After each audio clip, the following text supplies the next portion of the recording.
बहू हो तो ऐसी। भाभी, मम्मी ने गंदा कर दिया है, आकर साफ कर दो।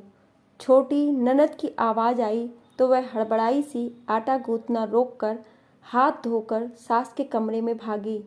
देखा तो तीनों नंदे आराम से पास पड़े सोफा पर फैली हुई थी। इतनी आवाज़ें लगाई तब आई हो? छोटी ननद भुनकते हुए बोली। दीदी, मैं आटा गूंथ रही थी। हाँ, काम तो बस आप ही करती हो। मुंह बनाते हुए वह बाहर चल दी। पीछे पीछे दोनों नंदे भी खिसक लीं कि कहीं अनु माँ के कपड़े बदलवाने में उनसे मदद ना ले। अनु ने फुर्ती से सफाई कर सास के कपड़े बदले। 2 साल से अनथक वह यही करती आ रही है। 2 वर्ष पूर्व उसकी सास फिसलकर गिरी तो चोट लगने की वजह से शरीर लकवाग्रस्त हो गया।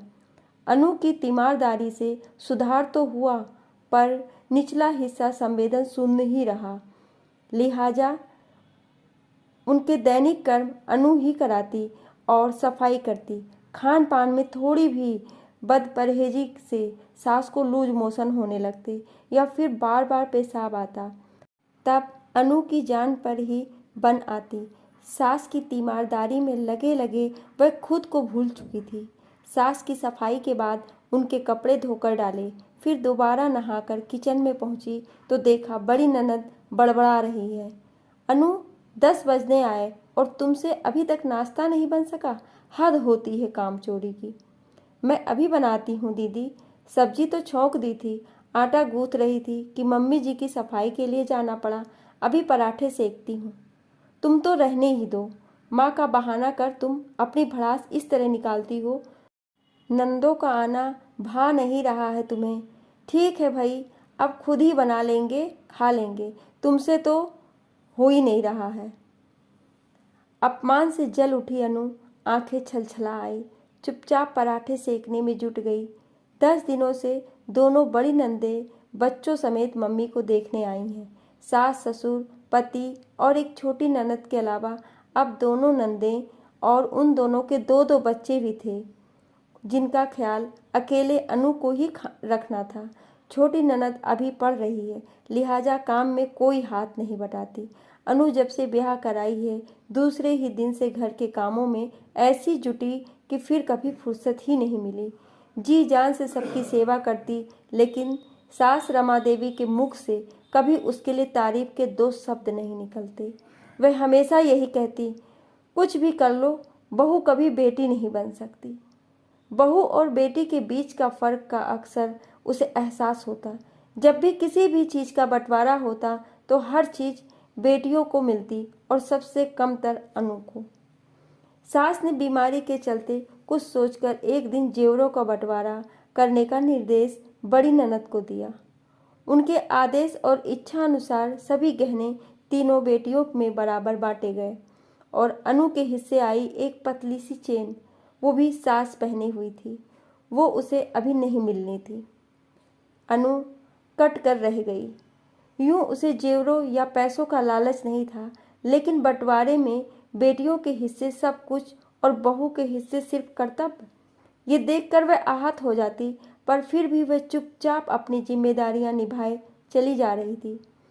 एक तो माँ पिता के दिए संस्कार उसे कुछ बोलने से रोक देते, साथ ही पति आशुतोष का स्नेह भरा व्यवहार भी उसे कर्तव्य से विमुख न होने देता।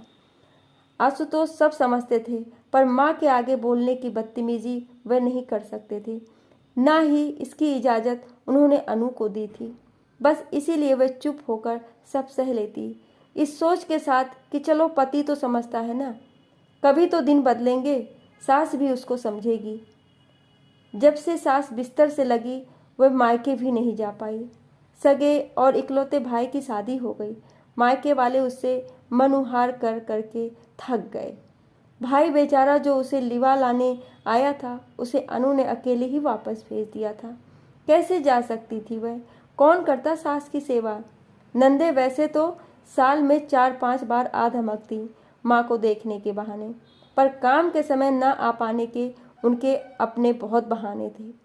ऐसे में आशुतोष अकेले ही ससुराल में शादी अटेंड कर आए थे, इस वादे के साथ कि कुछ समय बाद वे अनु को मायके जरूर भेजेंगे। लेकिन इन 2 वर्षों में वह समय एक बार भी नहीं आया था। अनु मन महसूस कर रह जाती। मायके वालों, भाई भाभी के उसके न आने की शिकायत करने पर वह टाल देती। इन शिकायतों से बचने के लिए अब मायके भी बात बहुत कम करती। ऐसे ही दिन पर दिन बीतते जा रहे थे। इधर कुछ दिनों से उसके पापा की तबीयत ठीक नहीं चल रही थी, तो वे सोच रही थी कि 2-4 दिनों के लिए उन्हें देख आए। सास की तबीयत भी फिलहाल संभली हुई थी और दोनों नंदे भी आई हुई थी कि अचानक आए भाभी के फोन ने उसे भीतर तक हिला डाला। फोन पर रोते हुए भाई ने सूचना दी कि पिता का सुबह ही हृदयघात से देहांत हो गया। उसके आंसू रुक नहीं रहे थे। आशुतोष को फोन करके गिड़गिड़ाते हुए कहने लगी, प्लीज़ अब तो जाने दीजिए, कुछ दिन मम्मी जी को दीदी लोग देख लेंगी। अब भी ना गई तो परिवार समाज कहीं मुंह दिखाने लायक नहीं रह जाऊंगी। आशुतोष ने उसे चुप करते हुए आश्वासन दिया, मैं अभी तत्काल में टिकट बुक कर रहा हूँ, हम दोनों चलेंगे। मैं अगले दिन वापस आ जाऊंगा, पर तुम रुक जाना। उस घर के प्रति भी कुछ कर्तव्य है। मैं समझता हूँ इस बात को, तुम जाने की तैयारी करो। नंदो और सास ने उसके पिता के गुजरने की खबर सुनी तो उनके सबके मुंह बन गए, लेकिन इस बार वह कुछ नहीं कह सकती थी। परिस्थिति ही ऐसी थी। उसे मायके छोड़ आशुतोष अगले ही दिन वापस आ गए। माँ के सभी काम जो अनु अकेले करती थी, तीनों बहनें और आशुतोष ने बांट लिए थे। फिर भी क्योंकि आदत नहीं थी काम करने की, तो हमेशा कमियां रही जाती। सबसे बड़ी दिक्कत थी माँ का बिस्तर पर नित्य क्रम करवा कर सफाई करना। सुबह आशुतोष की मदद से जैसे तैसे काम हो जाता, पर बाकी पूरे दिन बीमार बुढ़िया मलमूत्र रोके किसी तरह पड़ी रहती। बेटियों ने खाने पीने पर भी पाबंदी लगा दी थी। आप मीठा मत खाओ माँ, फिर दस्त लग जाते हैं, आपको कौन बार बार साफ करेगा। ये मत खाओ, वो मत खाओ, सुन सुनकर बुढ़िया मन मार कर ही रह जाती। बहुत कष्ट से दिन कट रहे थे। अनु के जाने के चौथे दिन ही अनु की बड़ी ननद तो बच्चों की पढ़ाई का बहाना बनाकर निकल ली।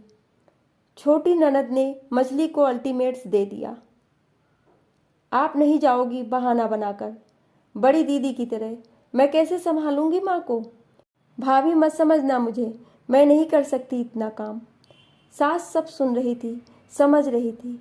एक पैर पर दौड़ते रहने वाली अकेली अनु के काम का बोझ इतने लोग मिलकर भी कुछ दिन भी नहीं उठा पा रहे थे। वह लड़की अनु तो सालों से करती आ रही है। हद तो उस दिन हो गई जब आशुतोष के जाने के बाद बहुत रोकने पर भी बुढ़िया का मल कपड़ों में ही छूट गया। वह गुहार लगाती रही बेटियों से साफ करने की। मझली ननद ने अपनी तबीयत खराब होने का बहाना कर काम छोटी पर खिसका दिया। छोटी तुनक पड़ी, माँ मुझे उल्टी आती है, मैं नहीं कर सकती, भैया के आने तक वेट करो। आखिर आशुतोष ने आकर माँ की साफ सफाई करी। सास अब अनु को बेसब्री से याद किए जा रही थी। जो काम उनकी अपनी जो ये बेटियां न कर पाईं, वह काम वह पराई 2 सालों से भरपूर लगन के साथ करती आ रही थी। अनु का रोज की तरह फोन आया तो आशुतोष ने उस दिन की घटी सारी घटना उसे बता दी। आप मेरा टिकट बुक करा दो, मैं कल ही आ रही हूँ वापस। पर अनु, तुम्हारे पापा को गए अभी 10 दिन भी नहीं हुए हैं, अभी आओगी तो सब क्या कहेंगे। वैसे भी उनके जीते जी तो मैं भेज नहीं सका तुम्हें, अब कम से कम 13वीं तक तो रुको। आशु, पापा तो चले गए, अब मैं यहाँ रुकूं ना रुकूं, इससे उन्हें क्या मिलने वाला है। लेकिन मम्मी जी तो अभी सामने हैं, उन्हें इस हाल में कैसे छोड़ दूं। और मेरे घर वाले मेरी परिस्थिति समझते हैं, वे कोई शिकायत या उलाहना नहीं देंगे। बाकी दुनिया तो कुछ ना कुछ कहती ही रहेगी। मैं कल वापस आ रही हूँ। उसने दृढ़ स्वर में अपना निर्णय सुनाया। उसके ससुराल पहुँचते ही सास के चेहरे पर राहत और खुशी के भाव आ गए। नंदों ने भी चैन की सांस ली। सब पहले जैसा ही चलने लगा। फर्क बस ये था कि सास ने अब अपनी तकिया कलाम रटना छोड़ दिया था कि बहू कभी बेटी नहीं बन सकती। लेकिन कहानी अभी बाकी है दोस्तों। रक्षाबंधन पर अनु के भाई भाभी उसके घर आ गए। इतने सालों से आप नहीं आ पाईं तो इस रक्षाबंधन हमने सोचा हम लोग ही आपके पास आ जाएं। भाभी मुस्कुराते हुए कह रही थी, अनु कुछ ज़रूरी बात भी करनी थी, इसीलिए हमें आना ही था, भाई बोला। अनु की नंदे भी राखी पर मायके आई हुई थी। राखी बंधवाने के बाद सबके सामने ही भाई ने गिफ्ट की जगह एक लिफाफा अनु के हाथ में रख दिया। ये क्या भैया? अनु ने लिफाफा खोलते हुए पूछा। लिफाफे में जायदाद के बंटवारे के पेपर्स थे। तेरे साइन चाहिए, इस पर भाई बोला। अनु हैरानी से कागज़ देख रही थी। आधा हिस्सा मुझे? नहीं भैया, मैं कैसे? पापा का सब कुछ आपका और भाभी का है। उसकी आंखें गीली थीं। बेटियों का कोई हिस्सा नहीं होता क्या माँ बाप की जायदाद में? पापा मम्मी का जो कुछ जितना मेरा है उतना ही तेरा भी है। तेरी भाभी का भी यही मानना है। अब जल्दी से साइन कर इस पर। ना भैया, बेटियों का हिस्सा सिर्फ जायदाद में नहीं होता, कर्तव्यों में भी होता है। मैं कहाँ कुछ कर पाई मम्मी पापा के लिए, उनकी बीमारी में भी खड़ी ना हो पाई। तुम्हारी शादी तक मैं आ ना पाई, यहाँ तक कि पापा के जाने के बाद 13 दिन भी ना रह पाई। जब कर्तव्य में हिस्सा नहीं निभाया तो जायदाद में हिस्सा कैसे ले लूँ? भाभी ने दिन रात एक कर पापा की सेवा की, घर संभाला, सब पता है मुझे भैया। मुझे जायदाद में हिस्सा नहीं चाहिए, बस अपने प्रेम में हिस्सेदार बनाओ आप दोनों, ताकि माँ पापा के बाद भी मेरा मायका बना रहे। भाई भाभी और अनु तीनों की अश्रुधाराएं अविरल बह चली। जो चार और हृदय को कलुष धो रही थी, अनु की सास और तीनों नंदे इस घटनाक्रम के साक्षी थे।